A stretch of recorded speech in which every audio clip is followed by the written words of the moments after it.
जय हिंद महाराष्ट्राच्या भावी पोलीस अधिकाऱ्यांनो, मी विनोद मुंडे सर, संचालक यशवंत अकॅडमी गोकुंदा किनवट. तुम्हा सर्वांचं आमच्या यशवंत अकॅडमी या यूट्यूब चॅनलवर या ठिकाणी मी मनापासून स्वागत करतो. पोलीस भरतीची तयारी नव्याने करीत आहात तर हा आजचा व्हिडिओ नक्की शेवटपर्यंत बघा, कारण बरेचसे विद्यार्थी यावर्षी नव्याने पोलीस भरती तयारी करण्यासाठी सुरुवात केली आहे आणि बऱ्याच विद्यार्थ्यांना गणित विषयाची भीती वाटते. मग अशाच विद्यार्थ्यांसाठी ज्यांना गणित विषयाची भीती वाटते, ज्यांचं गणिताचं बेसिक कन्सेप्ट क्लिअर नाही, अशा विद्यार्थ्यांना पोलीस भरतीची ओळख करून देण्यासाठी आजचा हा व्हिडिओ आम्ही घेऊन आलो आहोत. आणि यशवंत अकॅडमीमध्ये साप्ताहिक जो सराव पेपर होतो, त्या सराव पेपरचं सोल्युशन आजच्या पेपरमध्ये पाहायला मिळणार आहे.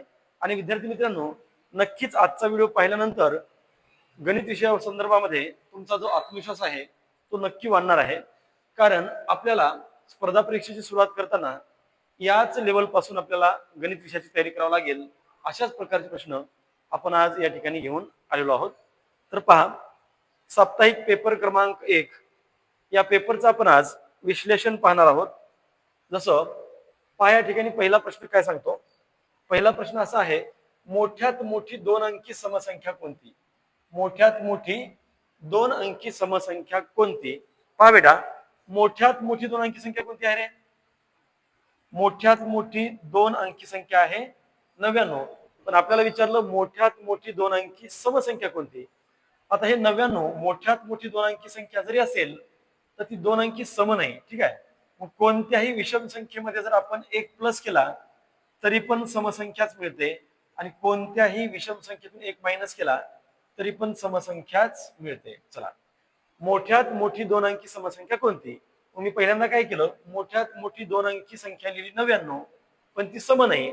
मग त्याच्यामध्ये जर मी 1 प्लस केला बेटा तर मला 100 मिळतील. पण ती 100 कशी आहे रे? 3 अंकी आहे. कशी आहे? 3 अंकी. आपल्याला पाहिजे होतं 2 अंकी सम. आता ही सम आहे पण ती 3 अंकी आहे. मग 98 कडे जर आपण गेलो, आता 98 कडे जर गेलो तर ही 2 अंकी पण आहे आणि ही समसंख्या पण आहे. ठीक आहे. चला, मग आपलं उत्तर 99 का नाही? तर 2 अंकी आहे पण ती विषम आहे. आपलं उत्तर 100 का नाही? तर ती सम आहे पण ती 3 अंकी आहे. आपल्याला पाहिजे होती सम आणि 2 अंकी. याचं उत्तर काय असायला पाहिजे? 98, जे की पर्याय क्रमांक आपल्याला 4 मध्ये दिसते. 98 म्हणजे मोठ्यात मोठी 2 अंकी समसंख्या कोणती? बेटा याचं उत्तर आहे 98. ठीक आहे. चला, आता त्यानंतर दुसरा प्रश्न पहा, सर्वात लहान 3 अंकी मूळ संख्या कोणती? सर्वात लहान 3 अंकी मूळ संख्या कोणती? बेटा पहिल्यांदा आपण मूळ संख्या कशाला म्हणतात ते समजून घेऊ. मूळ संख्या म्हणजे काय? तर ज्या संख्येला केवळ 2च विभाजक असतात अशा संख्येला मूळ संख्या म्हणतात. म्हणजे थोडक्यात काय, तर ज्या संख्येला 1ने आणि स्वतःनेच भाग जातो अशा संख्येला आपण मूळ संख्या म्हणतो. बेटा उदाहरणामध्ये पहा, 7. आता या 7ला 1ने आणि 7नेच भाग जातो. 5ला सुद्धा 1ने आणि 5नेच भाग जातो. मग अशा संख्यांना आपण काय म्हणायचं रे? 5, 7 अशा संख्यांना आपण काय म्हणायचं? मूळ संख्या म्हणायचं. मग आता बघा, 6ला 1ने भाग जातो, 2ने भाग जातो, 3ने भाग जातो आणि 6ने भाग जातो. मग आता 6चे विभाजक 2 पेक्षा जास्त आहेत. मग त्या 6 या संख्येला आपण मूळ संख्या म्हणू शकत नाही. तर ह्या 6ला आपण संयुक्त संख्या म्हणू शकतो. 5 काय आहे? मूळ आहे. 7 पण काय आहे? मूळ आहे. थोडक्यात मूळ संख्या म्हणजे काय, तर ज्या संख्येला केवळ 2च विभाजक असतात अशा संख्येला आपण मूळ संख्या म्हणतो. आणि 1 ते 100 मध्ये एकूण 25 मूळ संख्या आहेत. लक्षात ठेवा, बऱ्याचदा हा प्रश्न परीक्षेमध्ये विचारला आहे, 1 ते 100 मध्ये किती मूळ संख्या आहेत? तर 1 ते 100 मध्ये बेटा 25 मूळ संख्या आहेत.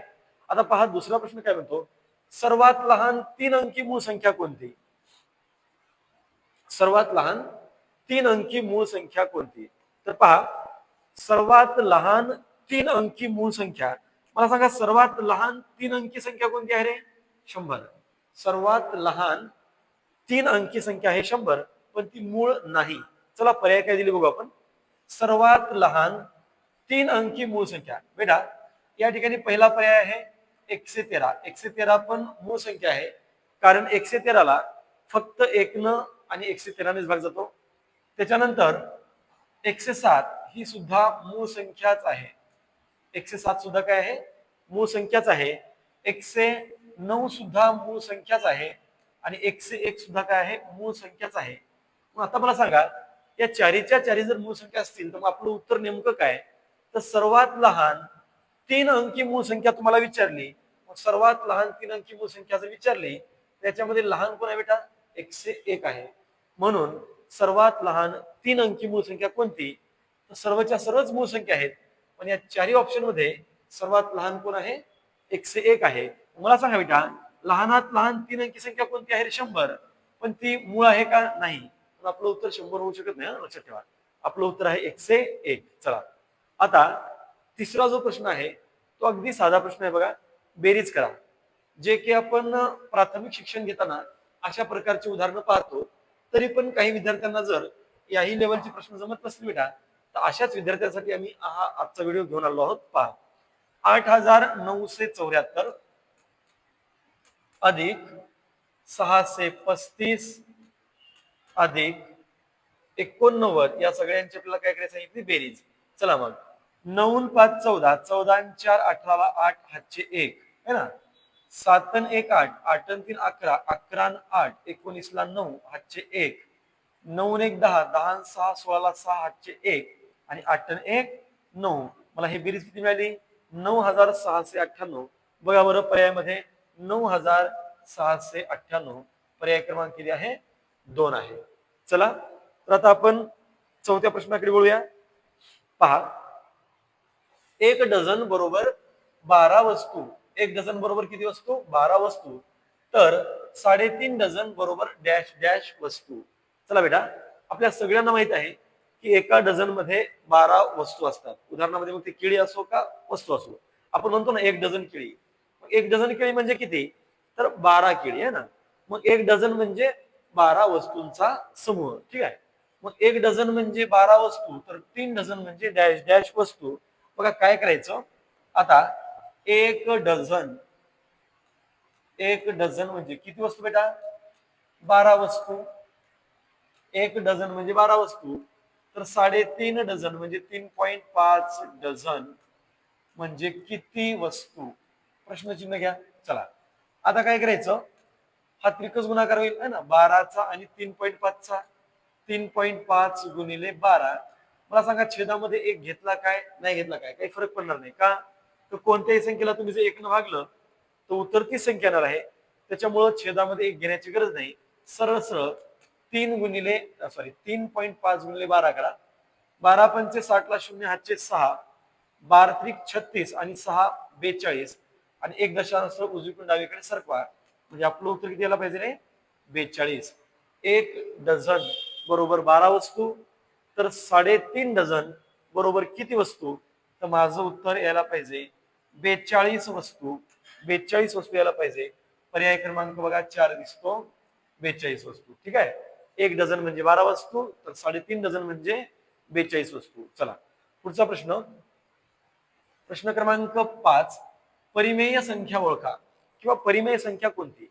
आता पहा, आपल्याला खाली 4 पर्याय दिले बेटा आणि विचारलं परिमेय संख्या कोणती. पहा रे, पहिला पर्याय काय बरं?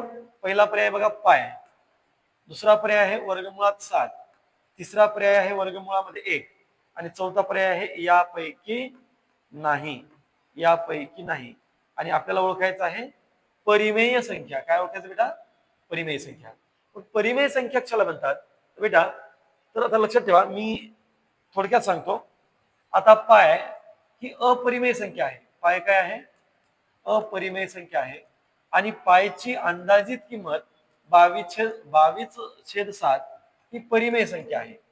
लक्षात ठेवा, पाय ही अपरिमेय संख्या आहे आणि पायची अंदाजित किंमत 22/7 ही परिमेय संख्या आहे. ठीक आहे, ही परिमेय संख्या आहे. कोण? 22/7 परिमेय आहे. आता त्यानंतर वर्गमुळात 7 आहे.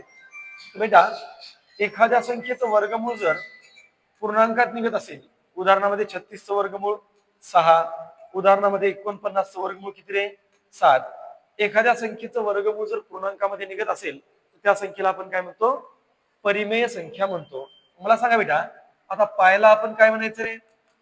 पायला म्हणायचं अपरिमेय संख्या, पायला काय म्हणायचं, अपरिमेय संख्या, आणि त्याची जी अंदाजित किंमत आहे 22/7 त्याला म्हणायचं परिमेय संख्या. ठीक आहे, ही पाय अपरिमेय आहे. वर्गमुळामध्ये 7 त्याचं वर्गमूळ पूर्णांकात करता येईल का बेटा, नाही, मग ती सुद्धा अपरिमेय संख्या आहे. आणि त्याच्यानंतर वर्गमुळामध्ये 1 आहे आणि त्याचं वर्गमूळ मात्र आपण पूर्णांकामध्ये काढू शकतो. म्हणजे याचा अर्थ वर्गमुळात 1 चं वर्गमूळ 1, म्हणजे आपण वर्गमूळ हे पूर्णांकात काढू शकलो ना. वर्गमूळ जर पूर्णांकात याचं काढता येत असेल, वर्गमुळामध्ये 1 चं वर्गमूळ 1, याचा अर्थ हीच संख्या परिमेय संख्या असायला पाहिजे. पर्याय क्रमांक 3 आहे. चला पुढचा प्रश्न पहा. प्रश्न क्रमांक 6. 8 या समसंख्येच्या पुढची 15वी समसंख्या कोणती? बघा, 8 ही कशी आहे बेटा, समसंख्या आहे, आणि 8 या समसंख्येच्या पुढची म्हणजे प्लस 15वी समसंख्याच पाहिजे. म्हणजे मला समसंख्येच्या पुढची समसंख्या पाहिजे. बघा, 8 या समसंख्येच्या पुढची 15वी समसंख्या कोणती? चला, मग कोणती समसंख्या आहे 8, तिच्या पुढची म्हणजे प्लस, आणि कितवी बेटा, 15वी. मी 15ला पुन्हा 2 ने गुणणार का, तर जवळच्या समसंख्यांमध्ये 2चा फरक असतो म्हणून. चला, 8 ला 8 आणि 15 दोन्ही 30, म्हणजे 8 या समसंख्येच्या पुढची 15वी समसंख्या कोणती, तर 30 अधिक 8 38. हे माझं उत्तर यायला पाहिजे 38, जे की पर्याय क्रमांक 3 मध्ये आहे 38. ठीक आहे, चला त्यानंतर पुढचा प्रश्न. प्रश्न 7 काय म्हणतो पहा बेटा. क्रमाने येणारी 14वी त्रिकोणी संख्या कोणती? क्रमाने येणारी 14वी त्रिकोणी संख्या कोणती? तर पहिल्यांदा आपण समजावून घेऊया की त्रिकोणी संख्या म्हणजे काय. तर 2 क्रमवार नैसर्गिक संख्यांच्या गुणाकाराची निमपट म्हणजे त्रिकोणी संख्या. उदाहरणामध्ये बेटा, क्रमाने येणारी 7वी त्रिकोणी संख्या जर म्हणलं, क्रमाने येणारी 7वी त्रिकोणी संख्या 7 गुणिले 8 करायचं आणि भागिले 2 करायचं. 2 चौक 8 आणि 7 चौक किती रे, 28. ठीक आहे, मग याच पद्धतीनं आपल्या प्रश्नामध्ये काय विचारलं बेटा, क्रमाने येणारी 14वी त्रिकोणी संख्या. आपल्याला काय करावं लागेल, तर 14 गुणिले 15 भागिले 2, 2 7 14 आणि 15 7 105, म्हणजे आपलं उत्तर किती यायला पाहिजे, 105. क्रमाने येणारी 14वी त्रिकोणी संख्या कोणती? उत्तर आहे पर्याय क्रमांक पर्याय क्रमांक 1. पर्याय क्रमांक 1 आहे 105. ठीक आहे, चला त्यानंतर पुढचा जो प्रश्न आहे तो प्रश्न काय पहा. प्रश्न क्रमांक 8. खालीलपैकी कोणत्या संख्येस 9 ने भाग जाईल? संख्येस, ठीक आहे, खालीलपैकी कोणत्या संख्येस 9 ने भाग जाईल? बेटा, 9 ची कसोटी आहे, संख्येतील अंकांच्या बेरजेला जर 9 ने भाग गेला तर त्या संख्येला 9 ने भाग जातो. आता उदाहरणामध्ये तुम्हाला एक सांगतो पहा, 9 7 2 9 ही एक संख्या आहे. बेटा, या संख्येला 9 ने भाग जातो रे का? या संख्येला 9 ने पूर्ण भाग जातो का? तर अंकांची बेरीज बघा, 9 7 16, 16 2 18 आणि 18 9 किती होतात, 27. अंकांची बेरीज 27 ही 9च्या पाड्यामध्ये आहे, म्हणून अशा संख्यांना 9 ने भाग जातो. आपल्याला विचारलं खालीलपैकी कोणत्या संख्येस 9 ने भाग जाईल? ठीक आहे, अंकांची बेरीज बघा बरं, 9 आणि 7 16, 16 आणि 6 22, 22 आणि 2 24, 24 ला भाग जाणार नाही 9 ने, पण या संख्येला 9 ने भाग जाणार नाही. 4 आणि 3 7, 7 आणि 5 12, 13 14 15, अंकांची बेरीज 15 आली, 9 ने भाग जाणार नाही. 8 आणि 4 12, 12 आणि 2 14, 14 आणि 4 18, राईट, 14 आणि 4 18, म्हणजे अंकांची बेरीज 18 आली आणि ती 9च्या पाड्यात आहे, म्हणून खालीलपैकी कोणत्या संख्येला 9 ने भाग जाईल? तर पर्याय क्रमांक 3 आहे 8424. चला, नवा प्रश्न काय म्हणतो पहा. नवा प्रश्न काय म्हणतो, 878 गुणिले 924 गुणिले 539 या गुणाकारामध्ये एकच स्थानी कोणता अंक येईल? बघा बेटा, 878 गुणिले 924 गुणिले 539 या गुणाकारामध्ये एकच स्थानी कोणता अंक येईल आपल्याला असं विचारलं. आता हा गुणाकार करून बसायचा कार्य नाही. बेटा काय करायचं बघा, अशा प्रकारच्या प्रश्नामध्ये फक्त एकक स्थानचे अंक घ्यायचे. पहिल्या संख्येमध्ये एकक स्थानी कोण आहे रे, 8. दुसऱ्या संख्येमध्ये एकक स्थानी कोण आहे रे, 4.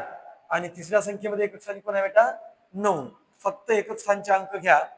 आता 8 चौक 32 गुणिले 9, आता 32 मध्ये एकक स्थानिक कोण आहे 2 आणि इकडे एकक स्थानिक कोण आहे बेटा 9. पुन्हा या दोघांचा गुणाकार किती रे 9 दुनी 18. 18 मध्ये एकक स्थानिक काय आलं 8. याचा अर्थ गुणाकारामध्ये एकक स्थानिक कोणता अंक यायला पाहिजे तर उत्तर आहे पर्याय क्रमांक 1 8. ठीक आहे. या गुणाकारामध्ये एकक स्थानिक कोणता अंक येईल 8 येईल. बघा 8 4 9 8 चौक 32 गुणिले 9. आता इथं 2 आहे आणि इथं 9 आहे 9 दुनी 18. 18 मध्ये एकक स्थानिक कोण आहे 8. म्हणजे या गुणाकारामध्ये एकक स्थानी 8 हा अंक यायला पाहिजे. चला पुढं प्रश्न क्रमांक 10. प्रश्न क्रमांक 10 आहे 8 चा चौथा घात बरोबर किती आहे ना. 8 चा चौथा घात बरोबर किती. तर 8 चा चौथा घात म्हणजे काय बेटा तर 8 चा गुणाकार स्वतःशी किती वेळेस रे 4 वेळेस. मग 8 चा गुणाकार स्वतःशी 4 वेळेस म्हणजे 8 गुणिले 8 गुणिले 8 गुणिले 8 बरोबर. चला 8 8 64 आणि गुणिले पुन्हा 8 8 किती रे 64. ठीक आहे 8 8 64 8 8 64. आता बेटा आता 64 गुणिले 64 करू आपण. 64 ला जर 64 न गुणलं तर 64 चा वर्ग मिळतो. 4 चौक 16 6 हातचे 1 4 6 24 आणि 1 25 साइन चौक 24 ला 4 हातचे 2 6 6 36 आणि 2 38. चला 6 9 10 ला 0 हातचे 1 3 1 4 किती येईल बरं 64 गुणिले 64 म्हणजे 64 चा वर्ग किती येतो तर 4096 येतो. 64 चा वर्ग 4096 याचाच अर्थ 8 चा चौथा घात ची किंमत किती यायला पाहिजे 8 चा चौथा घात म्हणजे किती तर उत्तर आहे 4096 पर्याय क्रमांक 3. ठीक आहे 8 चा चौथा घात 8 चा गुणाकार स्वतःशी जर 4 वेळेस केला तर 4096 पर्याय क्रमांक 3 मिळायला पाहिजे. चला पुढं प्रश्न क्रमांक 11 बघा. प्रश्न क्रमांक 11 वर्गमुळात 225 अधिक घनमुळामध्ये 27 मायनस वर्गमुळामध्ये 4 बरोबर किती. चला 225 चा वर्गमूळ किती रे 15. 225 चा वर्गमूळ किती बेटा 15 बरोबर. त्याच्यानंतर अधिक 27 चं घनमूळ 3 आणि पुन्हा मायनस 4 चं वर्गमूळ किती आहे रे 2 बरोबर. याचं वर्गमूळ काढलं प्लस याचं घनमूळ काढलं आणि मायनस याचं वर्गमूळ काढलं. आता 15 आणि 3 किती येतात 18. 15 अधिक 3 18 आणि 18 मधून पुन्हा 2 मायनस केले तर आपलं उत्तर यायला पाहिजे 16. आहे का बघा बरं पर्यायामध्ये आहे. पर्याय क्रमांक किती आहे 4 16. चला त्याच्यानंतर पुढचा प्रश्न आहे रोमन संख्येवर आधारित आणि रोमन संख्या पण अतिशय महत्वाच्या असतात. पोलीस भरतीमध्ये रोमन संख्येवर आपल्याला प्रश्न विचारले जातात. चला आता रोमन संख्या लिहिताना इंग्रजी मधले एकूण 7 अक्षरांचा वापर केला जातो. बघा लक्षात ठेवा रोमन संख्या लिहिताना इंग्रजी अक्षरांचा 7 अक्षरांचा वापर केला जातो. कोणकोणते I V X L C D M. कधी कधी प्रश्न विचारू शकतात की रोमन संख्या लिहिताना किती इंग्रजी अक्षरांचा वापर करतात. I V X L C D M 1 2 3 4 5 6 आणि 7 या 7च इंग्रजी अक्षरांचा वापर करतात. मग आता लक्षात ठेवा आय साठी काय संकेत आहे बेटा आय साठी आहे 1. सी साठी किती असते 5. एक्स साठी असते 10. एल साठी किती असते 50. सी साठी किती असते 100. डी साठी असते 500 आणि एम ची किंमत आहे बेटा 1000. किती आहे 1000. एवढं सध्या तुम्ही लक्षात ठेवा. चला आता या ठिकाणी L double X I V he Roman संख्या आंतरराष्ट्रीय लिपीमध्ये कशी लिहाल मला सांगा. आता हे एल म्हणजे किती बेटा 50 प्लस है ना. एल म्हणजे 50. डबल एक्स म्हणजे काय रे 20. एक्स म्हणजे 10 आणि डबल एक्स म्हणजे 20 आणि प्लस आय व्ही म्हणजे 4 असते बेटा. आय व्ही म्हणजे किती असते 4. मग आता यांची बेरीज करा 70 आणि 20 सॉरी 50 अधिक 20 70 आणि 70 आणि 4 किती व्हायला पाहिजे 74. पर्याय क्रमांक 2 आहे 74.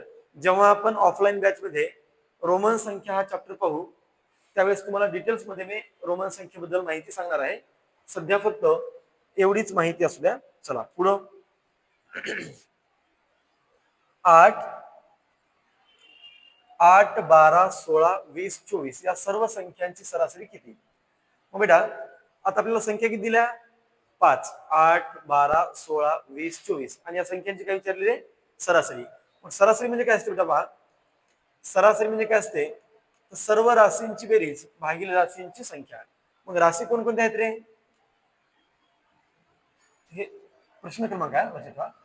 राशी कोणती आहे बेटा 8, त्याच्यानंतर कोणता आहे रे 12, त्याच्यानंतर आहे 16, त्याच्यानंतर किती आहे 20 आणि त्याच्यानंतर किती आहे बेटा 24. एकूण राशींची संख्या किती आहे 1, 2, 3, 4, 5. राशींची संख्या किती आहे 5. चला आता काय करा, या सर्व संख्यांची बेरीज करा.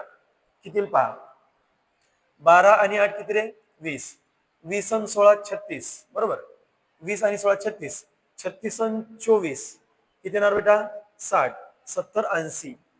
वरील सर्व संख्यांची बेरीज जर मी केली तर 80 मिळते. आता 80 ला जर मी 5 न भागलं तर भागाकार किती बघा, 5 1 5, 3 उरले, 5 6 30. म्हणजे मला या सर्व संख्यांची सरासरी किती मिळाली, त्याचं उत्तर मिळालेलं आहे मला 16.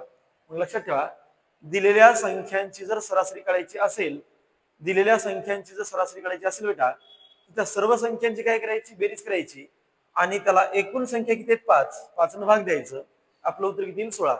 पण बेटा एक नियम आहे, लक्षात ठेवा, एक नियम आहे कोणता, तर दिलेल्या संख्या गटामध्ये जर समान फरक असेल, मग तो समान फरक कितीचा पण असू द्या, समान फरक जर असेल त्या गटामध्ये मधोमध येणारी संख्याच हा त्यांचा सरासरी असतो. बघा 8, 12, 16, 20, 24.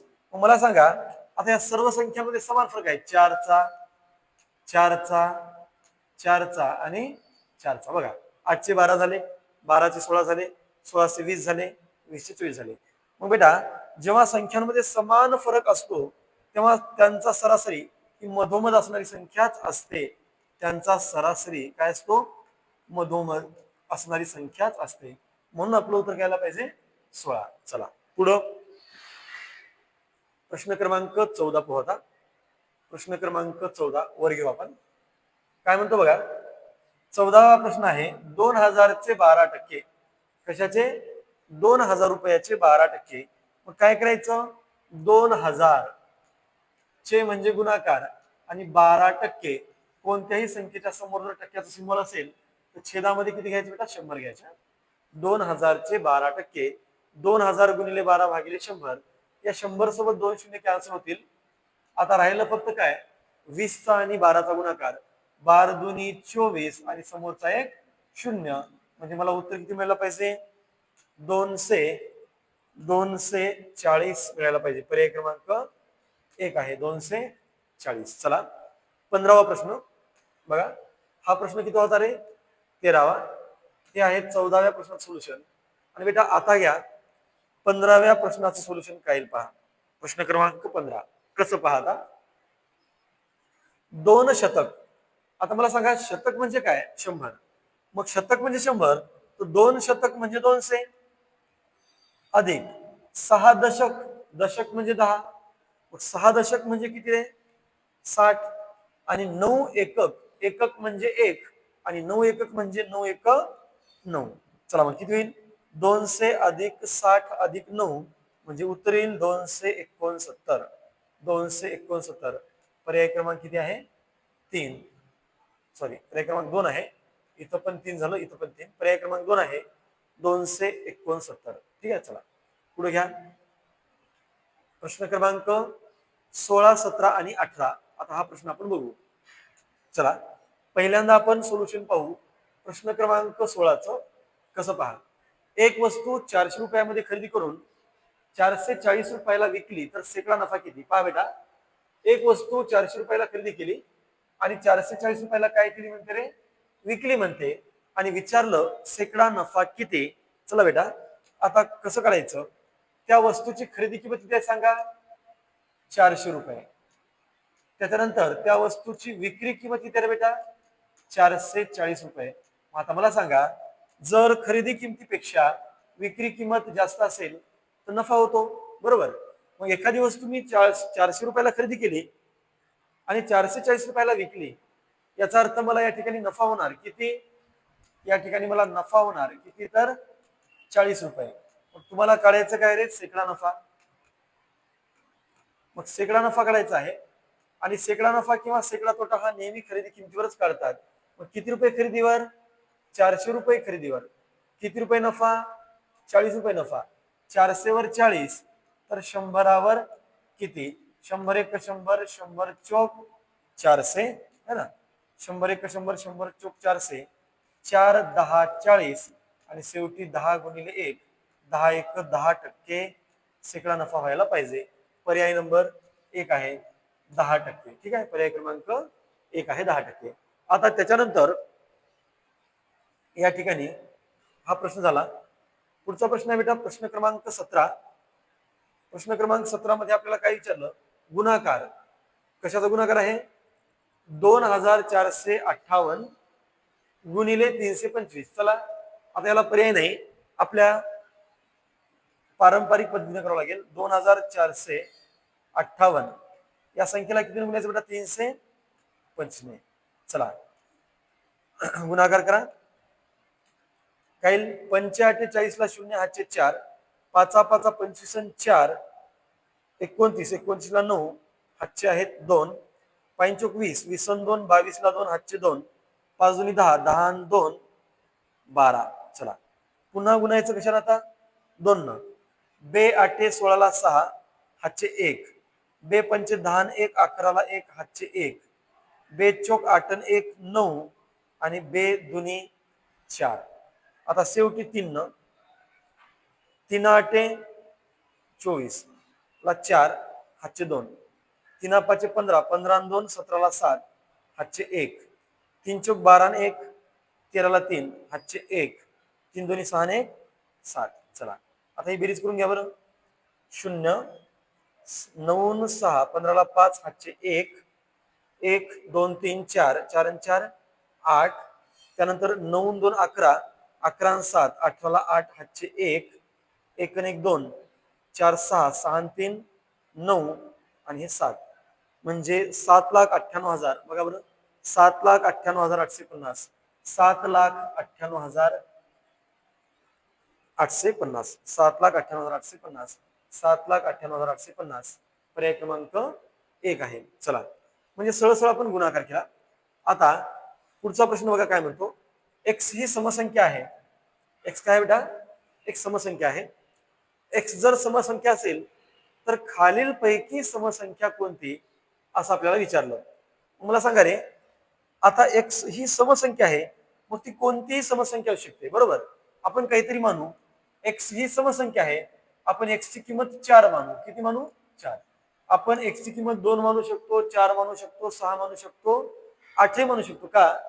तर ती समसंख्या आहे. मग कुठली एक समसंख्या आपण मानली. चला एक्स ची किंमत आपण 4 मानली, तर आपल्याला विचारलं खालील पैकी समसंख्या कोणती. चला मग पहिला पर्याय काय बघा बरं. एक्स चा वर्ग प्लस 3 है ना, पहिला पर्याय. आपण एक्स ची किंमत 4 मानली. पहिला पर्याय आहे एक्स चा वर्ग प्लस 3. मग एक्स चा वर्ग म्हणजे 4 चा वर्ग किती? 16. 16 प्लस 3 किती राहिलं? 19. विषम उत्तर झालं विषम. आपल्याला विचारलं खालील पैकी समसंख्या कोणती. मग एक्स ची किंमत आपण जर 4 मानली तर पर्याय क्रमांक 1 ची किंमत ही विषम येत आहे. आता दुसरा पर्याय एक्स प्लस 1. एक्स प्लस 1 म्हणजे काय बेटा? एक्स ची किंमत किती आहे रे? 4 आणि प्लस 1 बरोबर किती आलं? 5. आणि 5 ही विषम संख्याच आहे. 5 विषम आहे. आपल्याला काय पाहिजे होतं? सम. म्हणजे हे आपलं पर्याय उत्तर होऊ शकत नाही. आता एक्स चा वर्ग, तिसरा ऑप्शन काय बेटा? एक्स चा वर्ग. एक्स चा वर्ग म्हणजे कशाचा वर्ग रे? 4 चा वर्ग 16. आता याचा अर्थ एक्स चा वर्ग म्हणजे 4 चा वर्ग 16. याचा अर्थ ही संख्या कशी मिळाली? सम मिळाली. याचा अर्थ एक्स ही जर समसंख्या असेल तर खालील पैकी समसंख्या कोणती? पर्याय क्रमांक किती आहे? 3 आहे. चला पुढं प्रश्न क्रमांक 19 पदावली आहे पहा. प्रश्न क्रमांक 19 पदावली आहे. 16 गुणिले 5 भागिले 10 प्लस 4 मायनस 3 बरोबर किती? चला 16 गुणिले 5 भागिले 10 अधिक 4 मायनस 3 ही पदावली आपल्याला सोडायची आहे. अगोदर पदावलीच्या नियमानुसार कंचे भागू बेव या नियमानुसार आपल्याला अगोदर भागाकार करायचा असतो. पण ठीक आहे, चला, ही 5 संख्या जर 10च्या पटीमध्ये नसेल तर आपण हा गुणाकार पण अगोदर करू शकतो. 16 पंचे 80, 16 पंचे 80 भागिले 10 प्लस 4 मायनस 3. ठीक आहे. आता त्याच्यानंतर काय करा, 80ला 10 न भागलं, 10 8 80 प्लस 4 मायनस 3. आता काय होणार, 8 आणि 4 12, 8 अधिक 4 12 आणि 12 मायनस 3 बरोबर किती यायला पाहिजे, 9.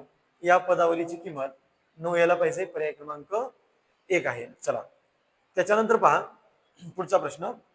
हा प्रश्न आपण इथं सोडून घेऊ. कसं पहा, प्रश्न क्रमांक 20, 8 छेद किती रे. प्रश्न क्रमांक 20 मध्ये काय सांगितलं बघा, 8/3 गुणिले 5 छेद किती बेटा, 4. आता हा गुणाकार आपल्याला करायचा आहे. याला म्हणतो आपण अपूर्णांकाचा गुणाकार. काय म्हणायचं, अपूर्णांकाचा गुणाकार.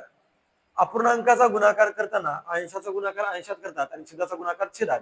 परंतु तत्पूर्वी जर अंशातली आणि छेदातली संख्या जर कॅन्सल होत असेल, उदाहरणामध्ये 4 1 4, 4 2 8, त्यांना आपण संक्षिप्त करून घेतलं पाहिजे. चला, 4 1 4, 4 2 8. आता अंशातली आणि छेदातली कुठलीच संख्या संक्षिप्त होणार नाही. मग आता काय करायचं, तर अंशातला गुणाकार अंशात किती येईल बरं, 5 2 10. आणि बेटा छेदामध्ये किती आहे रे, 5 2 10. छेदामध्ये 3 गुणिले 1, 3 1 3. म्हणजे माझ्या प्रश्नाचं उत्तर किती यायला पाहिजे, 10/3 यायला पाहिजे. पर्याय क्रमांक 2 दिसतो, 10/3. चला, 31वा प्रश्न पहा. प्रश्न क्रमांक 21, 99चा आणि 100चा काय विचारला बेटा, लसावी. आता लसावी म्हणजे काय, तर लसावीचा लॉंग फॉर्म आहे लघुत्तम सामायिक विभाज्य. लघुत्तम सामायिक विभाज्य म्हणजे लसावी. आता लसावीचे काही नियम आहेत. आता लसावी म्हणजे काय, तर 99च्याही पाड्यात आली पाहिजे आणि 100च्याही पाड्यामध्ये आली पाहिजे, अशी लहानात लहान संख्या म्हणजे त्यांचा काय असतो, लसावी. तर बेटा तुम्हाला एक लसावीचा नियम सांगतो. दोन संख्या जर क्रमवार असतील, उदाहरणामध्ये 2 आणि 3, तर त्यांचा लसावी त्यांच्या गुणाकारा इतकाच येतो, बेत्रिक 6. त्यांचा लसावी किती येईल, 6. उदाहरणामध्ये 8 व 9, 8 व 9 यांचा जर आपल्याला लसावी विचारला बेटा, तर या दोन संख्या क्रमवार आहेत आणि संख्या जर क्रमवार असतील तर त्यांचा लसावी त्यांच्या गुणाकारात इतकाच असतो, 8 9 72. मला सांगा रे, तसंच 99 आणि 100, 99 आणि 100 या दोन संख्या क्रमवार संख्या आहेत आणि त्यांचा लसावी विचारला, मग मी काय करणार, तर 99 गुणिले 100 करणार आणि 99ला जर 100 न गुणलं बेटा तर समोर 2 शून्य वाढतील. म्हणजे आपलं उत्तर काय यायला पाहिजे, 9900. पर्याय क्रमांक 4 आहे. चला पुढे घ्या. 8 व 12 यांचा मसावी किती. 8 आणि 12 यांचा मसावी किती. आता पुन्हा बघा, मसावीचा अर्थ काय, तर महत्तम सामायिक विभाजक. महत्तम सामायिक विभाजक. मग आता 8चा आणि 12चा मसावी काढायचा म्हणजे काय, तर 8लाही आणि 12लाही भाग देणारी मोठ्यात मोठी संख्या कोणती. 8लाही भाग गेला पाहिजे आणि 12लाही भाग गेला पाहिजे अशी मोठ्यात मोठी संख्या कोणती, तर 4 आहे. 4 2 8, 4 3 12. बघा, महत्तम सामायिक विभाजक म्हणजे 8लाही भाग देणारी आणि 12लाही भाग देणारी मोठ्यात मोठी संख्या म्हणजे त्यांचा मसावी. मग 4 ने भाग जातो, 4 2 8, 4 3 12. आता बेटा 2 आणि 3 या दोन संख्या कुठल्याच पाड्यामध्ये नाहीत. 2 आणि 3 या दोन संख्या जर कुठल्याच पाड्यामध्ये नसतील तर आपल्याला 8चा आणि 12चा सामायिक महत्तम सामायिक विभाजक फक्त एकच मिळाला आणि तो कोणता आहे रे, 4. ठीक आहे, आपला मसावी यायला पाहिजे 4. पण आपण जर पर्यायामध्ये पाहिलं तर 4 दिसत नाही. 100% उत्तर 4च यायला पाहिजे. आपण एखादा पर्याय चेंज करू. पर्याय क्रमांक 4 त्या ठिकाणी 6 ऐवजी आपण 4 लिहू. कारण निश्चित आहे की 8चा आणि 12चा मसावी किती, त्याचं उत्तर हे 4च आहे. ऑप्शन मध्ये नव्हतं पण ते 4 असायलाच पाहिजे, म्हणून आपण तो पर्याय चेंज केला. चला पुढं. प्रश्न क्रमांक 23. प्रश्न क्रमांक 23 काय म्हणतो, 1 अधिक 2 अधिक 3 अधिक डॅश डॅश डॅश अधिक 20. म्हणजे याचा अर्थ काय रे, की अनुक्रमे 1 पासून ते 20 पर्यंतच्या सर्व संख्यांची आपल्याला बेरीज झाली. 1 अधिक 2 अधिक 3 अधिक 4 अधिक 5 असं कुठपर्यंत 20 पर्यंत. मग याला म्हणायचं असतं बेटा क्रमवार नैसर्गिक संख्यांची बेरीज. ही काय आहे? क्रमवार नैसर्गिक संख्यांची बेरीज करायची आहे. आणि क्रमवार नैसर्गिक संख्यांची बेरीज करताना सूत्र आहे, सूत्र काय बेटा त्याचं? n कंसामध्ये n+1 upon 2. आपल्या भाषेमध्ये n म्हणजे काय? तर शेवटची संख्या 20. आपल्या भाषेमध्ये n म्हणजे शेवटची संख्या 20 गुणिले n+1 म्हणजे 20+1 21 आणि भागिले किती करा 2. 10 20 आणि आता 10 गुणिले 21 जर केलं तर 21च्या समोर 1 शून्य वाढतो म्हणजे आपलं उत्तर 210 यायला पाहिजे. पर्याय क्रमांक 3 आहे 210. चला 24वा प्रश्न पहा. प्रश्न क्रमांक 24 ते होतं 23चं सोल्युशन. आता प्रश्न क्रमांक 24 बेटा सरळ व्याजावरचा प्रश्न आहे.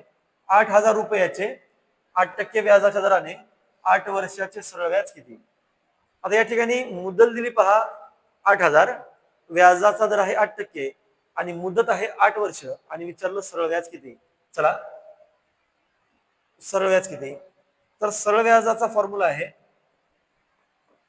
सरळ व्याज बरोबर म द क भागिले 100. मग म म्हणजे काय रे? मुद्दल. किती आहे बेटा मुद्दल? 8,000. 8,000. व्याजाचा दर किती आहे रे? 8% आणि मुदत पण आहे 8 वर्ष. भागिले किती घ्यायचं? 100. चला बरं आता आपण याला सॉल्व्ह करू. मुद्दल गुणिले दर गुणिले मुदत भागिले 100. 100 सोबत 2 शून्य काय झाले रे? कॅन्सल. चला 100 सोबत 2 शून्य कॅन्सल. 80 ला 80 लिहा आणि गुणिले हे 8 8 64. आता शेवटी हा गुणाकार कसा होईल? हा शून्याला शून्य ठेवून द्या उजवीकडे. शून्य ठेवला. आता 8 न 64 ला गुणायचं. 8 चोक 32 ला 2 हातचे 3 8 6 48 आणि 3 51 म्हणजे आपलं उत्तर 5120 आलं पाहिजे. किती? 5120. पर्याय क्रमांक 1 आहे 5120. चला एक शेवटचा प्रश्न. प्रश्न क्रमांक 25. 2 किलोमीटर बरोबर डॅश डॅश आणि सगळे ऑप्शन हे मीटर मध्ये आहेत म्हणजे तुम्हाला 2 किलोमीटरला मीटर मध्ये करायचं आहे. चला 2 किलोमीटर बरोबर डॅश डॅश ऑप्शन आहेत 4,000 मीटर 200 मीटर 20,000 मीटर 2,000 मीटर. बेटा कधी लक्षात ठेवायचं किलोमीटरचं रूपांतर मीटर मध्ये करताना कितीने गुणतात रे? 1,000 ने गुणतात. ठीक आहे. किलोमीटरचं रूपांतर मीटर मध्ये करताना 1,000 ने गुणतात. मग मला सांगा किती किलोमीटर सांगितलं? 2 किलोमीटर म्हणजे किती मीटर? मग याला कितीने गुणणार आता मी? 1,000 ने गुणणार. मग 1,000 ने जर गुणलं तर 2च्या समोर 3 शून्य पडतील म्हणजे आपलं उत्तर किती मीटर यायला पाहिजे? 2,000 मीटर. 2 किलोमीटर म्हणजे 2,000 मीटर. आणि जर आपण पर्याय पाहिला तर पर्याय क्रमांक 4 दिसतो 2,000 मीटर. तर विद्यार्थी मित्रांनो आजच्या या व्हिडिओमध्ये आपण अतिशय बेसिक उदाहरणं पाहिले होते. एकूण 25 उदाहरणं आपण या व्हिडिओमध्ये पाहिले जे की नव्याने तयारी करणाऱ्या मुलांसाठी अतिशय उपयुक्त प्रश्न असतील. असेच दररोज 25 प्रश्न आपण आपल्या युट्यूब चॅनलवर घेऊन येत आहोत. त्यासाठी आपल्या यशवंत अकॅडमी या युट्यूब चॅनलला लाईक करा, शेअर करा, सबस्क्राईब करा. तोपर्यंत मी तुमची रजा घेतो. जय हिंद, जय महाराष्ट्र.